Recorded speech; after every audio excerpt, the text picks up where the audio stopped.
Ya, Assalamualaikum. Oke. Gimana kabarnya?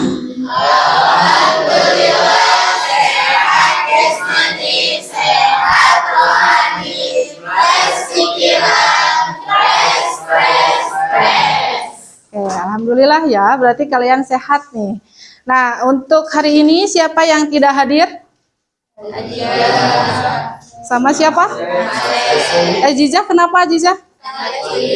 Kalau Asep? Oh, oke. Mudah-mudahan teman-teman kalian yang tidak hadir sekarang itu bisa mengikuti lagi pembelajaran kita untuk di minggu depan atau pertemuan kita di yang selanjutnya. Azizah yang lagi sakit, mudah-mudahan bisa cepat sembuh, dan Asep yang mempunyai keperluan bisa dipermudah keperluannya ya. Oke. Sebelum kita belajar, alangkah baiknya hari ini kita awali dengan berdoa terlebih dahulu. Minggu kemarin yang memimpin doa itu adalah Riksa. Nah, berarti kita gantian ya untuk minggu ini yang memimpin doa. Mau siapa? Rehan. Oke, silahkan Rehan pimpin doanya. Sebelum kita belajar, marilah kita berdoa. Bismillahirrahmanirrahim. Rabbi sholli sadri wa yassir li amri wahlul 'uqdatam min lisani yafqahu qawli. Selesai. Oke. Alhamdulillah ya, doa sudah selesai dan mudah-mudahan pembelajaran kita diberkahi. Oke, untuk hari ini gimana, siap untuk belajar? Siap. Kalau belum siap, boleh kita bikin ice breaking terlebih dahulu? Boleh. Kalau Ibu bilang konsentrasi, kalian jawab? Konsentrasi dimulai. Siap ya? Ya. Konsentrasi. Konsentrasi dimulai. SMK Sisbadu Zaman. Subhanallah walhamdulillah wa la ilaha illallah Allahu akbar. Lagi belajar dan bersenang-senang, mari kita lihat pembelajaran yang akan dipelajari oleh kita hari ini, yaitu mata pelajaran coding. Ya, sebelumnya kita telah mempelajari apa itu coding dan tentang apa itu coding. Ya, nah untuk pelajaran hari ini, pertemuan kali ini kita akan mempelajari tentang riset pasar sederhana untuk produk agribisnis dengan AI. Jadi pada riset pasar ini, khususnya kita di jurusan agribisnis, pengolahan hasil pertanian di sini, kita bisa menggunakan ya si aplikasi AI ini, di mana si coding bisa diaplikasikan sebagai penolong kita nanti. Bahkan riset pasar pun bisa dilakukan oleh AI. Ya, nanti kita pelajari. Nah, selanjutnya, nanti kalian kan bertanya, apa sih riset pasar? Ada yang mau membaca tentang riset pasar itu apa? Ya, Bu. Oke, silahkan Rehan. Riset pasar adalah proses sistematis untuk mengumpulkan, menganalisis, dan menafsirkan informasi tentang pasar, termasuk calon pelanggan dan pesaing. Nah, kata Rehan barusan bahwa riset pasar itu adalah proses sistematis untuk mengumpulkan, menganalisis, dan menafsirkan informasi tentang pasar. Nanti kalian menurut si proses sistematis ini bisa dikolaborasi dengan menggunakan AI. Yang selanjutnya, tujuan dari riset pasar. Siapa yang mau menjelaskan? Oke, silahkan Jasmine. Tujuannya adalah untuk memahami kebutuhan, preferensi, dan perilaku konsumen agar dapat membuat keputusan bisnis yang lebih cerdas. Nah, pasar ini supaya apa? Keputusan dari bisnis kalian itu lebih menarik, ya, lebih terlihat cerdas gitu, lebih terlihat inovasinya, kreativitasnya gitu ya, beda dari produk yang lain. Itu tujuan dari riset pasar. Nah, selanjutnya ada riset pasar itu berfungsi untuk apa? Ada yang mau menjawab atau menjelaskan? Oke, silakan Naila. Secara singkat, riset pasar berfungsi untuk mengurangi risiko, mengidentifikasi peluang, memahami pelanggan, dan menganalisis pesaing. Nah, ini tujuan atau fungsi akhir ya, fungsi akhir dari riset pasar itu. Jadi nanti kalian bisa bertanya gini, buat apa Bu riset pasar digunakan? Riset pasar itu digunakan satu untuk mengurangi resiko. Jadi apabila kalian membuat produk, resikonya akan semakin sedikit kalau kalian menggunakan riset pasar terlebih dahulu. Terus yang kedua, bisa mengidentifikasi peluang. Kita mengetahui, oh produk kita itu peluangnya bagus. Berarti otomatis untuk kesuksesan produk kita itu akan lebih baik. Gak bisa terkalahkan oleh produk-produk yang lain karena kalian mempunyai keunggulan tersendiri ya dengan adanya hasil riset pasar itu sendiri. Oke, selanjutnya tujuan pembelajaran. Setelah kita mengetahui bahwa riset pasar itu pengertiannya apa, tujuannya apa, serta fungsinya, yaitu di pembelajaran kita. Kenapa kita harus mempelajari itu? Karena satu, kalian harus memahami apa yang dibutuhkan dan diinginkan oleh calon konsumen. Kita tidak semerta-merta sekarang bikin produk tanpa mengetahui konsumen itu mau apa. Jadi kita harus memahami terlebih dahulu dari si riset pasar itu sendiri. Terus yang kedua, mengaplikasikan AI sebagai alat bantu riset. Supaya apa? Karena bisa dibantu dengan AI itu sendiri sehingga inovasi kalian itu lebih kreativitasnya lebih terbangun, lebih menonjol dan lain sebagainya. Yang ketiga, kalian melakukan survei sederhana di dalam tujuan pembelajaran ini. Kalian melakukan survei sederhana dan hasil survei ini akan menjadi bekal kita untuk membuat produk yang tepat. Kan kita survei dulu ya, sama halnya tadi apa yang dibutuhkan oleh konsumen, apa yang dimau oleh konsumen, peluangnya harus di mana, terus produknya harus apa, rasanya harus seperti apa.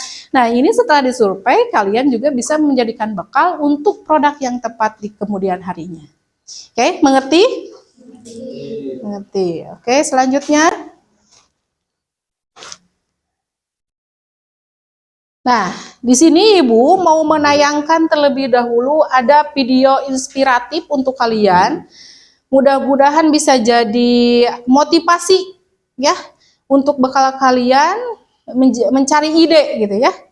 Mencari ide bisnis. Itu tambah semangat lagi. Kenapa saya bisa, kenapa saya nggak bisa?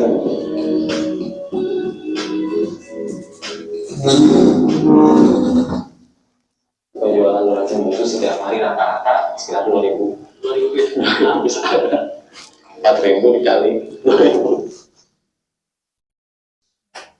Oke, setelah kalian tadi udah melihat video dari awal sampai akhir, di mana kalian melihat suatu kegigihan dari pemuda yang berumur 25 tahun, terus bisa menghasilkan suatu produk, dan labanya itu sampai nyampe berapa tadi?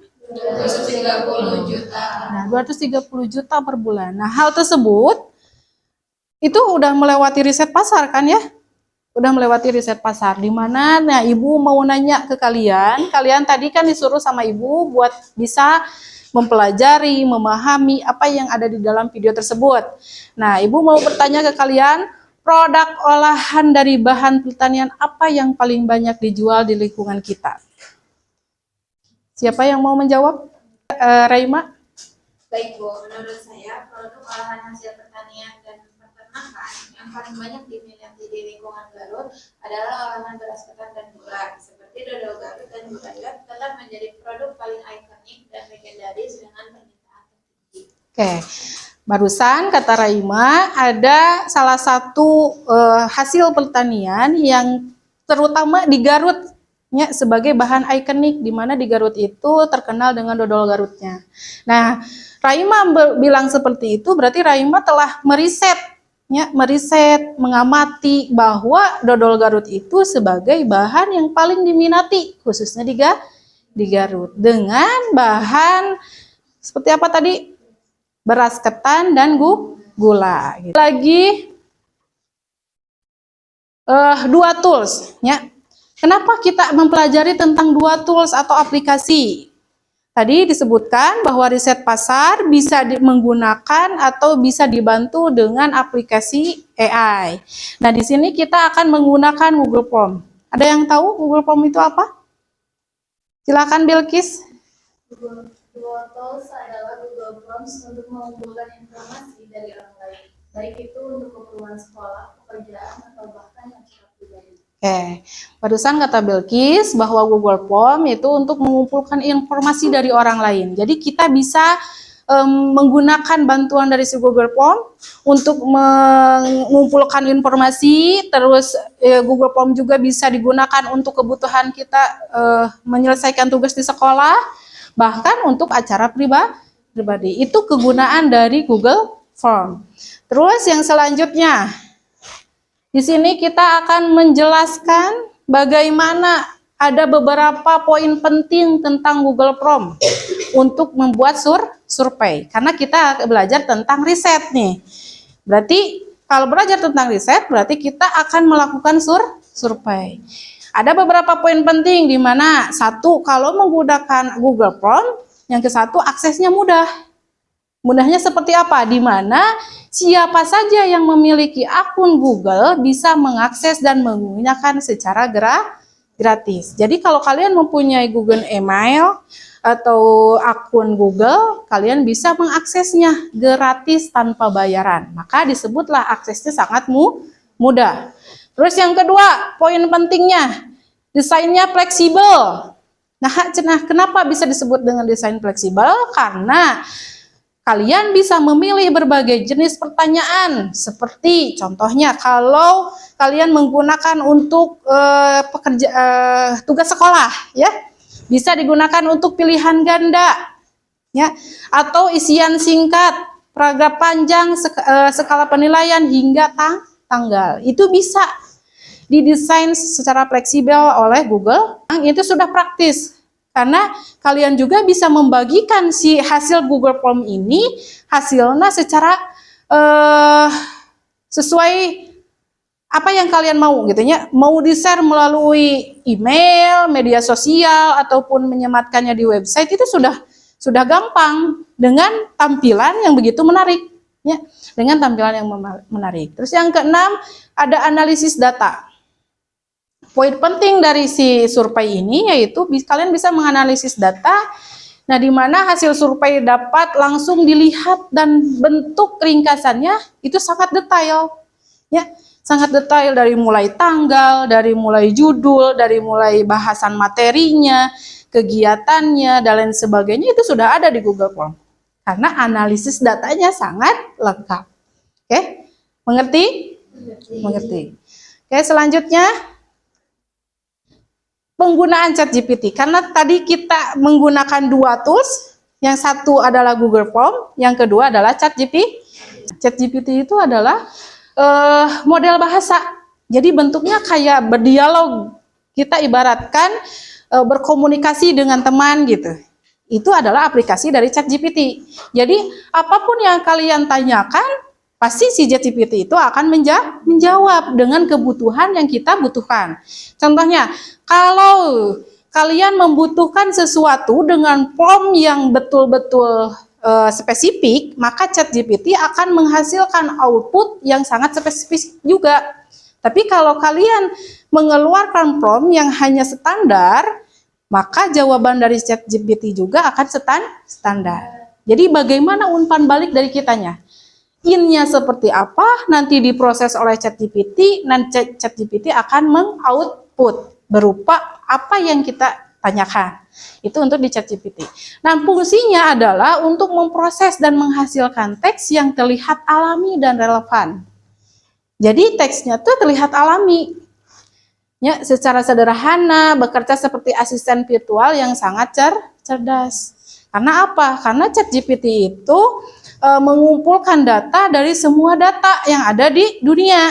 Jadi database-nya itu udah banyak gitu.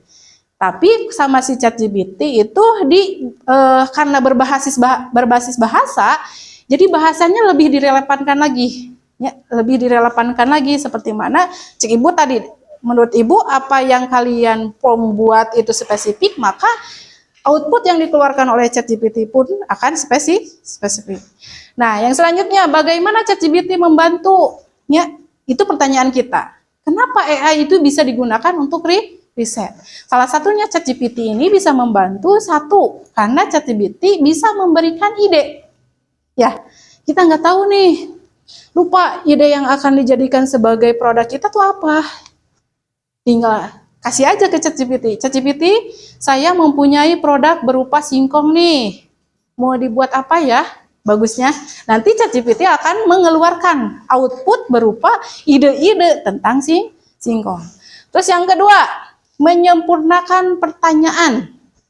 Ya, contoh pertanyaan kita ambigu, ya bias. Nanti sama ChatGPT akan dianalisis supaya pertanyaan kita itu tidak bias, sehingga hasil dari jawaban dari ChatGPT itu akan spesifik. Terus yang ketiga, menghasilkan variasi pertanyaan juga. Nanti setelah ada jawaban dari output pertanyaan kita, di bawahnya suka ada lagi pertanyaan dari si ChatGPT-nya. Bagaimana, puaskah dengan pertanyaan saya? Apakah ada yang mau dibantu kembali dan lain sebagainya? Itu akan menambahkan pikiran pedagogis kita, ya, pikiran kritis kita. Oh, nu tadi bertanya teh hanya satu, oh gening dikembangkan lagi di bawahnya gitu oleh si ChatGPT. Jadi sangat membantu ChatGPT untuk pekerjaan kita, terutama pada riset yang akan kita gunakan sekarang. Oke, yang selanjutnya, di sini Ibu mau menginstruksikan kepada kalian. Sebelumnya, kalian bagi kelompok terlebih dahulu menjadi 3 kelompok. Nah, untuk anggotanya itu beranggotakan 4 sampai 5 kelompok, bisa? Bisa. Oke, kalau bisa silakan mulai untuk pembagian kelompoknya dan duduk di tempat kelompoknya masing-masing. Oke, silakan.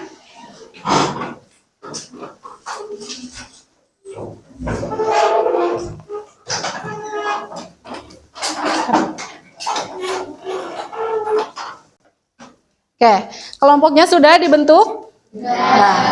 Nah, Ibu mau ngasih instruksinya di mana per kelompok kalian harus bisa berdiskusi, ya. Berdiskusi tentang apa, Bu? Sana. Nah, di sini kalian harus diskusi tentang hasil pertanian lokal, di mana hasil pertanian lokalnya ada 3, yaitu ada singkong, pisang, sama mangga. Nanti kalian pilih salah satu. Mana yang paling menarik menurut kalian dijadikan sebagai proyek ke depannya. Jadi pilih salah satu dari ketiga potensi lokalnya seperti apa. Kalian tentukan survei risetnya seperti apa. Nah, si survei riset kalian menggunakan 2 tool yang tadi. Pilih mau menggunakan Google Form ataupun ChatGPT.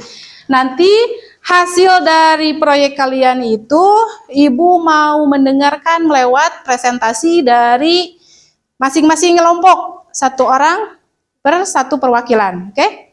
Siap? Oke, silakan dimulai untuk diskusinya.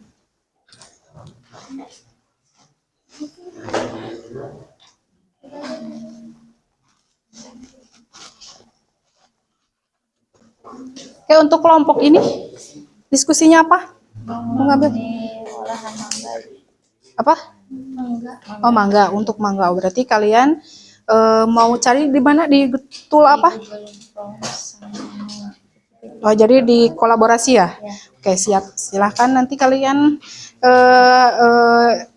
analisis dari mulai usia ataupun dari keminatan dari si konsumennya itu apa ya? Kalau ini kelompok ini mau singkong ya, singkong. Terus untuk media yang digunakannya apa? Nah, jadi dua-duanya ya. Oke, siap. Kalau yang ini pisang ya. Nanti pisang mau dikolaborasikan dengan aplikasi apa? ChatGPT saja. Oke, siap. Nanti kalian susun surveinya mau seperti apa, dari mulai usia dan lain sebagainya, mangga silahkan.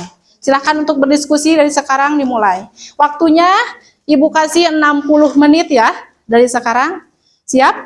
Siap.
Oke, semuanya. Gimana diskusinya udah selesai?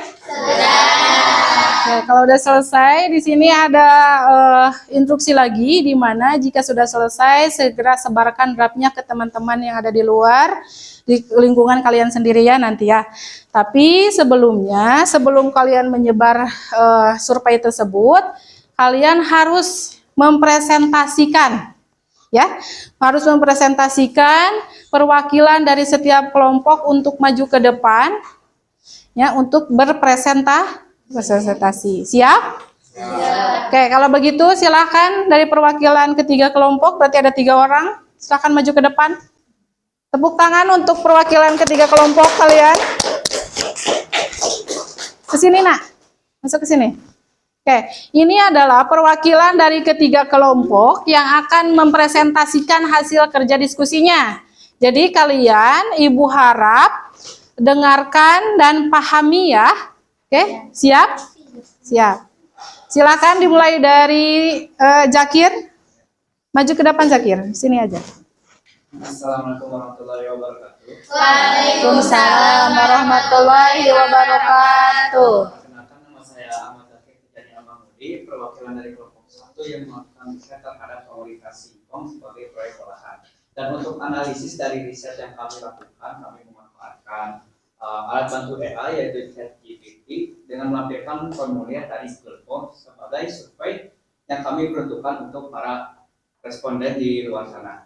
Dengan judul survei minat konsumen produk olahan singkong modern. Dan analisis dari riset data yang dihasilkan oleh ChatGPT adalah dijelaskan dari 100 responden ada beberapa pola menarik yang bisa menjadi panduan kita untuk melakukan proyek. Pola pertama dan unik seperti rasa pedas manis dan rasa pedas pepper. Dan pola yang keempat adalah harga yang diharapkan. Pola ini memberitahu kita bahwa produk yang kita miliki harus memiliki harga yang terjangkau untuk bisa bersaing di pasaran. Jika kita ingin menjual lebih mahal, maka kita harus menambahkan nilai jual seperti bahan baku yang premium dan kemasan yang sangat menarik. Pola yang kelima adalah faktor pembelian. Faktor pembelian adalah faktor utama yang dipertimbangkan oleh konsumen saat membeli. Ini memperkuat pola sebelumnya bahwa rasa pedas atau balado ini sangat penting. Kualitas bahan baku, kemasan yang menarik, dan harga adalah faktor pendukung. Tetapi rasa tetap menjadi yang utama. Dan faktor yang terakhir alias faktor pola yang keenam adalah penerimaan inovasi. Nah, pola ini adalah kabar baik. Artinya inovasi yang kita memiliki peluang yang besar untuk diterima di pasaran. Sekian riset pasar yang pakai proyek olahan dengan memanfaatkan ChatGPT dan Google Forms. Assalamualaikum warahmatullahi wabarakatuh. Oke, waalaikumsalam warahmatullahi wabarakatuh. Tepuk salut. Salut, salut. Salut, salut. Salut. Oke, silakan dari kelompok 2. Saifah. Waalaikumsalam warahmatullahi wabarakatuh. Dari riset yang kami buat yaitu dengan memanfaatkan alat AI yaitu ChatGPT. Dari analisis data yang kita buat yaitu dengan judul riset konsumen inovasi produk olahan buah mangga. Hasilnya yaitu menghasilkan data yaitu responden sebanyak 100 responden dengan beberapa poin yang akan kita buat. Dimulai dari 1, profil demografi, yaitu dengan melakukan mayoritas responden mengidentifikasi bahan produk olahan buah lokal yang memiliki daya tarik yang kuat. Kedua, minat konsumen. Kesimpulannya yaitu untuk proyek ini, data ini menunjukkan bahwa kita harus fokus pada pembuatan kunci keberhasilan kita. Mungkin sekian dari saya yang telah menjelaskan tentang analisis data proyek olahan buah mangga. Cukup sekian dari saya. Wassalamualaikum warahmatullahi wabarakatuh. Waalaikumsalam warahmatullahi wabarakatuh. Tepuk salut.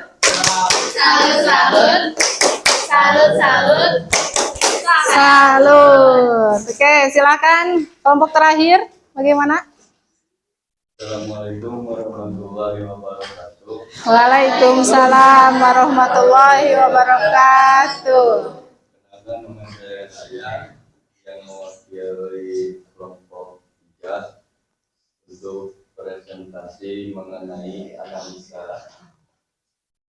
survei keripik pisang. Alhamdulillah semuanya sudah tersampaikan, setiap kelompok sudah melakukan presentasi dan akhirnya kita masuk ke bagian refleksi. Di mana di bagian refleksi ini Ibu mau berdiskusi kecil sama kalian dengan menanyakan suatu pertanyaan di mana pertanyaan itu meliputi mengapa sih penting sekali untuk bertanya kepada calon konsumen sebelum kita membuat suatu produk. Oke, siapa yang mau berargumentasi?